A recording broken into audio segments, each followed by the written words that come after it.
విశ్వ గారు, మీరు ఒక విద్యావేత్తగా చెప్పండి. అసలు ఇప్పుడు నీట్ ఎగ్జామ్ అనేది అసలు కష్టపడి రాశారు. 2 యెస్. ఇయర్స్ ఎంత కష్టపడ్డారు. కొంతమంది లాంగ్ టర్మ్స్ తీసుకొని ఉంటారు.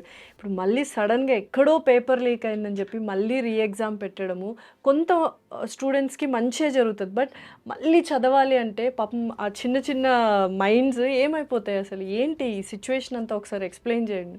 నీట్ చూస్తే మనకి ఎవ్రీ ఇయర్ 23 నుండి 24 ల్యాక్ స్టూడెంట్స్ రాస్తూ ఉంటారు. Hmm. And that to probably at least 50% of the people ఒకనా క్రీమ్ లేయర్లో ఉంటారు. అంటే some of the highly intelligent people ఉంటారు. ఓకే. అండ్ మొత్తం మనకున్న సీట్స్ అంటే అరౌండ్ 1,18,000 9-10 అలా ఉన్నాయి అన్నమాట.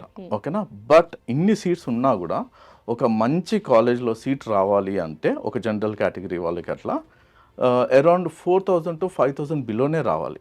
అంటే 24 లక్షల మందిలో ఒక మంచి డాక్టర్ అవ్వాలి, ఒక మంచి కాలేజ్లో నేను సీట్ కొట్టాలి అంటే you have to be in the top 4,000 people. Definitely. It is not even 1%. I would say that it is 0.25% of top category.